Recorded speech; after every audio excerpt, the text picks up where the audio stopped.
Good morning and welcome back, staff and students. Boy, it's our first short week of the year. 4 days this year. Like I've always said, we've got to get 5 days worth of work done in 4 days. So I know you're up to the challenge. And to make it even more of a challenge, we only have 4 days this week, and the next week we only have 2 days, Monday and Tuesday. So I don't know. That's like 1 week of school in 2 weeks of time. We've got a lot of work to do, and I know you're up to it. So the month of October, we're looking at the word. It's one of the big ones, respect. And the word of the week this week is regard. And what does regard have to do with respect? Well, I'm glad you asked, because we have some student leaders who are actually going to act out a little bit for us. Take it away, you guys. I'm Sammy Hott. I'm in Miss Gordon's class. I'm Elise Marashek. I'm also from Miss Gordon's class. What are you doing? I'm holding you in high regard. What's that mean? Well, regard is what you think of a person. If you hold someone in high regard, you like them, or want to be like them, or look up to them. If you hold someone in low regard, you don't like them, don't want to be like them, don't want to be around them. Oh, thanks, Sammy. Thank you, student leadership team. It's always nice to get a kid perspective on those words. While they were doing that, Mr. Skradsky reminded me I haven't taken my hat and gloves off yet. And actually, that was with a purpose. Students, as you know, it's getting cold out there. And so now you're starting to wear gloves and hats. The problem is, it seems like half the gloves that come to this school end up in the lost and found. So let's find a way to make sure that doesn't happen. And also, when you're getting dressed to go down to lunch, you're getting dressed for recess too, and sometimes you're going to need the coat and hat. Sometimes it gets warm and then you take your coat off and then that ends up getting lost, that sort of thing. So we want you to label everything you can with your name on it. But also on your way to lunch, if you want to wear your hat down to lunch, that's fine. If you get too hot, that might be a problem. But if you want to wear your hat down to lunch and you're going to use it for recess, that's fine. But gloves you have to take off because you can't be carrying around your trays with gloves. So make sure you take your gloves, stick them into your pockets. If you want to, you can put your hat in your pocket too. And if you don't mind wearing a coat, and when it gets to be winter, if you don't mind wearing your winter coat, you can leave it on, or you can just take that off, and you can put it on the stool and then sit on your coat during lunch. And that should work just fine. That way we shouldn't have any lost gloves or hats or anything in the lunchroom. So just make sure you're ready for that. And during these weeks when it's kind of warm, kind of cold, just keep that in mind. You want to keep track of your stuff. We don't want huge piles of lost and found, which unfortunately we already have. All right, some announcements. It's that time of year. We have a kindness poster contest coming up this year. I'm going to put a couple of these posters up in the building, but I wanted to tell you students it's a district-wide poster contest, and the winner receives a free Kindle. That's pretty exciting. In addition to that, and we're going to turn in a grade level, we're going to have a contest within our building here by grade level, kindergarten through 5th grade, for kids who want to do that. And the phrase is, it's cool to be kind, and we're going to have a prize as well. I think it's going to be a $10 prize for each grade level winner. And so if you're interested, kids, you need to come down to the office, pick up 2 things. The rules for the contest are right here. It's an orange sheet of paper. Those available in the office. And it has to be on this size paper, and we've got that paper for you as well. So we're not handing it out to everyone because we know not everyone's interested in being part of that contest. But if you are interested, be sure to stop down to the office, get the stuff that you need. And the date for that is October 24th. All of them have to be turned into those at that time. So, and again, the winners at the district receive a free Kindle. That should be pretty fun. Looking forward to that. Those contests are always fun. And we seem to have a good history of people winning those contests, which is nice as well.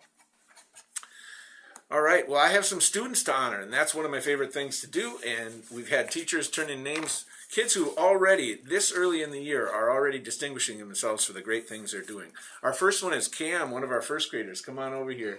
Cam here's in, Camden is in Miss Wall's first grade class, and it says, we're so happy to have her in our class. She is thoughtful of others and always tries her best with a smile on her face. Keep it up. We're proud of you, Camden. Congratulations. And that's for you.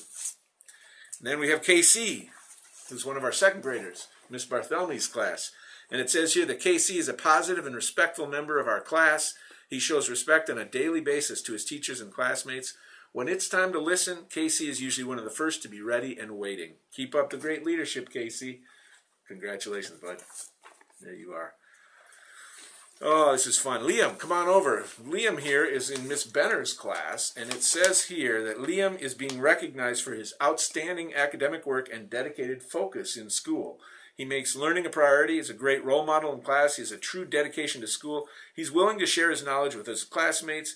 He takes pride in his accomplishments, and the entire 3BE class recognizes his goals and achievements. Congratulations, bud. What nice things to have said about you. In 4th grade, we have Mackenzie.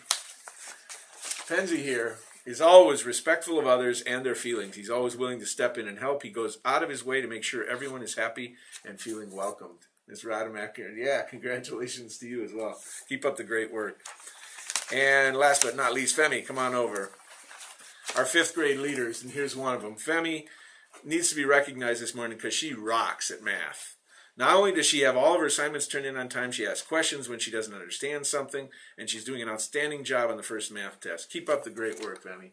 Congratulations. What a great start to 5th grade. You know, again, students, do something in the classroom that makes you be the one that's your classmates or your teachers recognizing as a kid of character, one of the kids who's wild about learning, and we can feature you on announcements as well. As you know, we have conferences coming up this week. Some of you already had your conference yesterday. We have conferences Thursday night and again the following Tuesday, so make sure your parents know what time that is. And students, I would just ask you, because it's a long week for teachers, they have a lot of extra hours that they're putting in, make this the best week of the year. Your behavior makes a huge difference.